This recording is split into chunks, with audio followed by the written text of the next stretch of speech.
আসসালামু আলাইকুম প্রিয় শিক্ষার্থীরা, আশা করি সবাই ভালো আছো।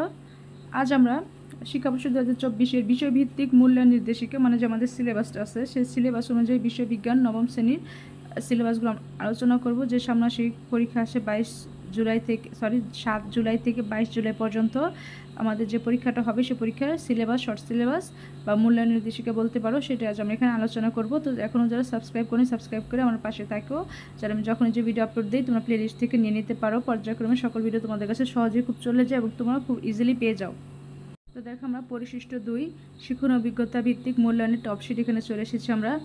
তো এখানে যেহেতু চলে এসেছি, তো আমরা একটু পড়ে নিই, তাহলে আমাদের জন্য সহজ হবে। আসলে আমাদের কী কী কাজ করতে হবে আমরা জেনে নিই। নবম শ্রেণীর সবগুলো শিক্ষণ অভিজ্ঞতা ভিত্তিক মূল্যায়নের টপশিট পরের পৃষ্ঠা থেকে ধারাবাহিকভাবে দেওয়া হলো। শিক্ষক কোন অভিজ্ঞতা শেষ, কোন অভিজ্ঞতা মানে পারদর্শিতার সুযোগে ইনপুট দিবেন তা প্রতিটি শিক্ষণ অভিজ্ঞতার সাথে দেওয়া আছে। প্রতিটি অভিজ্ঞতার ক্ষেত্রে শিক্ষক সহায়িকা অনুযায়ী সেশন পরিচালনা করবেন এবং অভিজ্ঞতা চলাকালে শিক্ষণ অভিজ্ঞতা ভিত্তিক ছকের নির্দিষ্ট কাজ বা অ্যাক্টিভিটিস শেষ হলে সংশ্লিষ্ট পারদর্শিতার নির্দেশ বা পিআইএ ইনপুট দেবেন। এছাড়া একটি বিষয়ে বিশেষভাবে মনে রাখা জরুরি যে শিক্ষার্থী বিজ্ঞানের বিষয়ে বিষয়ভিত্তিক জ্ঞান কতটুকু মুখস্থ করতে পারছে তার ভিত্তিতে কখনোই শিক্ষক শিক্ষার্থীর যোগ্যতা পারদর্শিতার নির্দেশকের মান নির্ধারণ করবেন না। মানে তোমাদের মুখস্থবিদ্যা থেকে তোমাদের মানটা শুধু নির্ভর করবে সেটা না।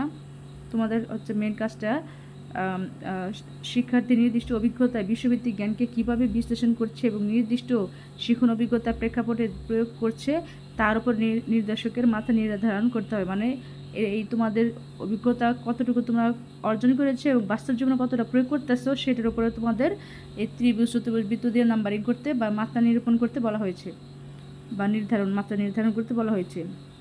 শিক্ষার্থীর কোনো পারদর্শিতার ভিত্তিতেই তিনি এই ইনপুট দেবেন তা ছকে উল্লেখ করা আছে।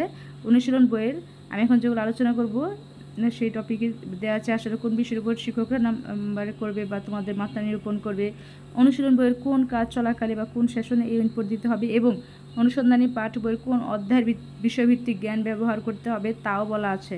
দলীয় আলোচনা, একক কাজ উপস্থাপনা, মডেল প্রদর্শন, গাণিতিক সমস্যা অনুশীলন, প্রশ্নোত্তর পর্ব ইত্যাদি আয়োজনের মাধ্যমে শিক্ষার্থীর এই পারদর্শিতা শিক্ষক পর্যবেক্ষণ করবেন এবং সে অনুযায়ী তার অর্জনের মাত্রা নিরূপণ করবেন। তো দেখো, এখানে আছে আমাদের শিক্ষণ অভিজ্ঞতা ভিত্তিক মূল্যায়ন ছক, আর সেটা হচ্ছে আমাদের দেখো অভিজ্ঞতা নং 1, অভিজ্ঞতার শিরোনাম হচ্ছে খেলার মাঠে বিজ্ঞান, আমাদের প্রথম অধ্যায়তে যেটা ছিল বিজ্ঞানের। তো পারদর্শিতা নির্দেশক পিআই, দেখো জটিল, এটা হচ্ছে পিআইয়ের যে কোড সেটা। আর জটিল বহুমাত্রিক সমস্যাকে গাণিতিক সম্পর্ক আকারে প্রকাশ করছে কিনা দেখো।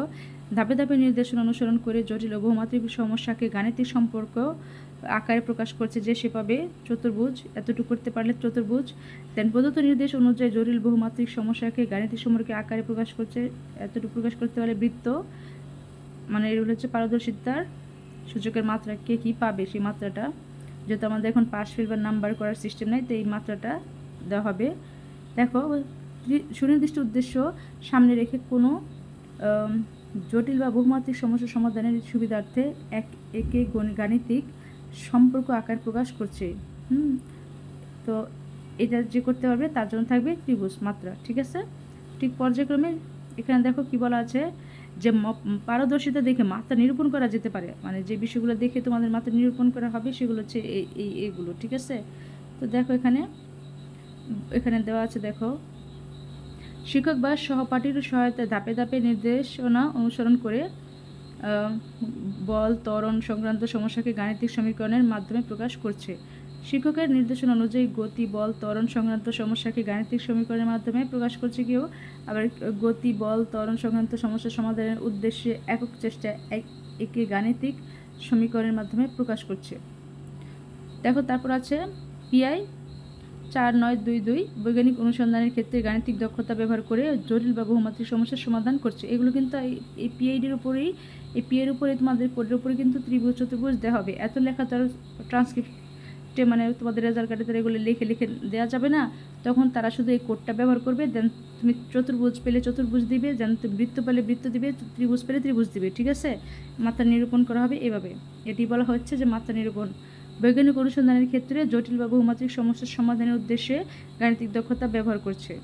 বৈজ্ঞানিক অনুসন্ধানের ক্ষেত্রে নির্দেশনা মেনে গাণিতিক দক্ষতা ব্যবহার করে জটিল বা বহুমাত্রিক সমস্যার সমাধান করছে।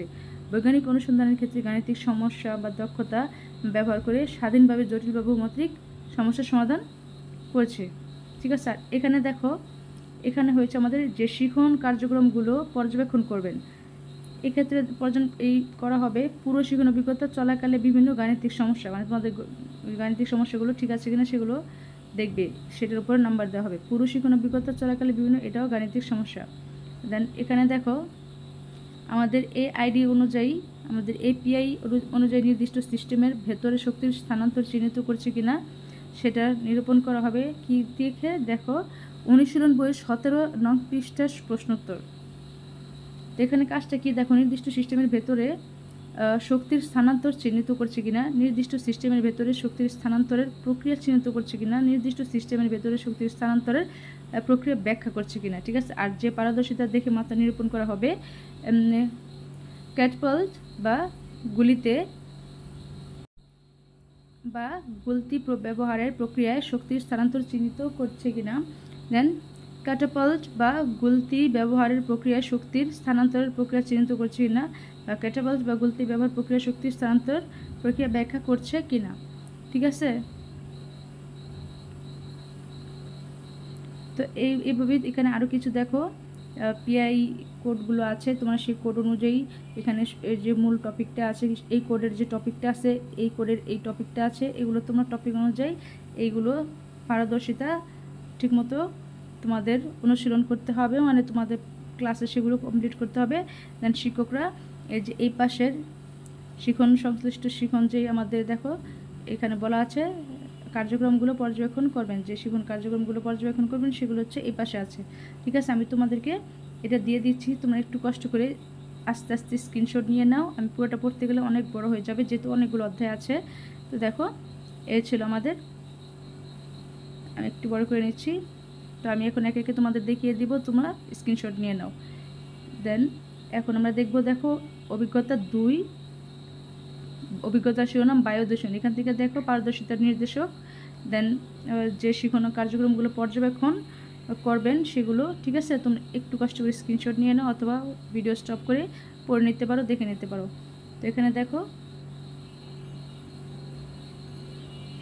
ঠিক আছে, এই ছিল আমাদের বায়ু দূষণের প্রথম পেজ।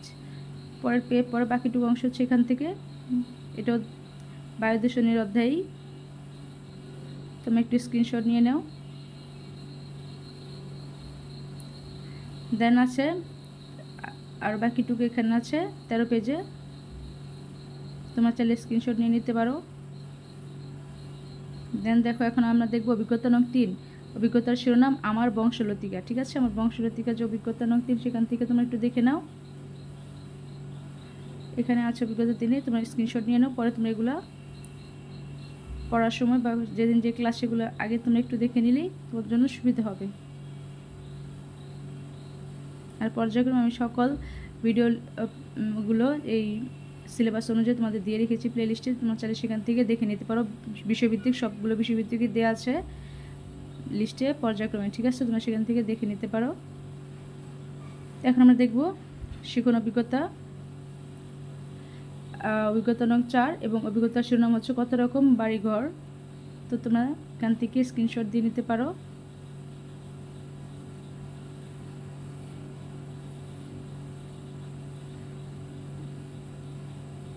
বাকিটুকু হচ্ছে এখানে যে পারদর্শিতা দেখে মাত্রা নিরূপণ করা যেতে পারে, তোমরা স্ক্রিনশট নিয়ে নিতে পারো।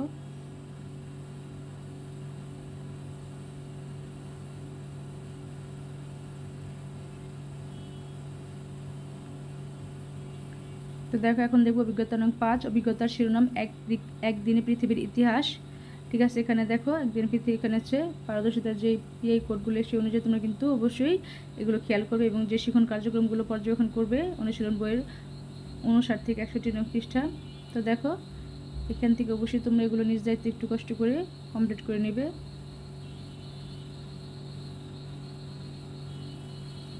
আশা করি যদি তোমাদের ভিডিওটি উপকার আসে অবশ্যই লাইক করবে, কমেন্ট করতে ভুলবে না, এবং সাবস্ক্রাইব করতে তো ভুলবে না।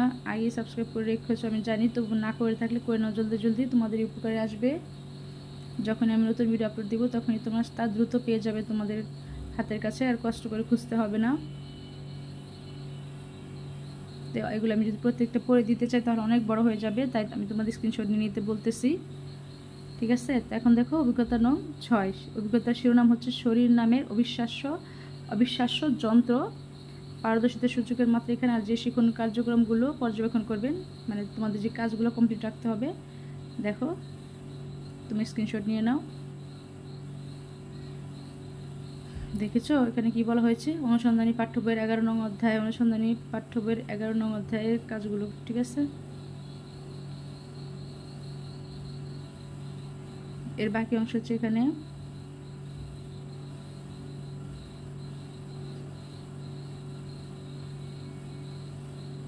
দেন হচ্ছে অভিজ্ঞতা নং 7, অভিজ্ঞতার শিরোনাম কৃষি ও পরিবেশ। দেখো যে শিক্ষণ কার্যক্রম পর্যবেক্ষণ করতে হবে, তোমরা এখান থেকে অবশ্যই স্ক্রিনশট দিয়ে নাও।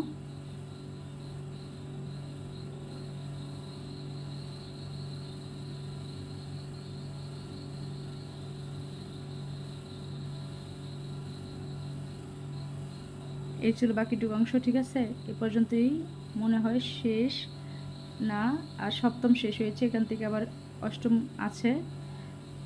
অভিজ্ঞতা শিরোনাম বিন্দু থেকে মহাবিশ্ব, অভিজ্ঞতা নং 8। এই অভিজ্ঞতা নং 8 মানে কিন্তু অষ্টম অধ্যায়। তো দেখো এখানে তোমরা এখানে থেকে স্ক্রিনশট নিয়ে নাও।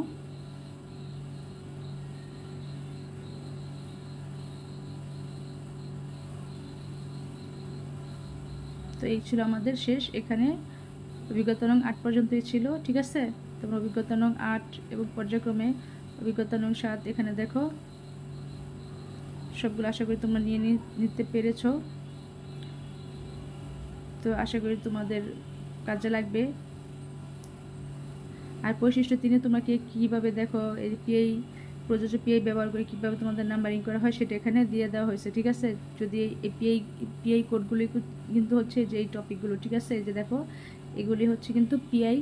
ঠিক আছে, এখান থেকে কিন্তু এগুলো তো সব লেখে তারপরে তোমার ত্রিভুজ চতুর্ভুজ বৃত্ত দেওয়া যাবে না, তাই ট্রান্সক্রিপ্টে মানে রেজাল্ট কার্ডে এই পিআই কোড ব্যবহার করে, মানে অধ্যায়ভিত্তিক যে বিষয়ভিত্তিক তোমাদের রেজাল্ট থাকবে সেই শিটে তোমাদের এই পরিশিষ্ট শিট এই অনুযায়ী তোমাদের যে এখানে দেখো বসানো হয়েছে প্রযোজ্য পিআই কোড। যেন এখানে তোমরা এই কোডে কে কতটুকু পারদর্শিতা পেয়েছো, এখানে কে কতটুকু অংশগ্রহণ করেছো, কী পেয়েছো। যদি ত্রিভুজ পেয়ে থাকো তাহলে ত্রিভুজ, আর যদি চতুর্ভুজ পেয়ে থাকো চতুর্ভুজ দিবে, আর যদি বৃত্ত পেয়ে থাকো তাহলে বৃত্ত দিবে। তো আশা করি তোমরা বুঝতে পেরেছো। যদি ভিডিওটি তোমাদের উপকার আসে অবশ্যই লাইক কমেন্ট সাবস্ক্রাইব করতে ভুলবে না। তো আজ এ পর্যন্তই, সবাই ভালো থেকো, আল্লাহ হাফিজ।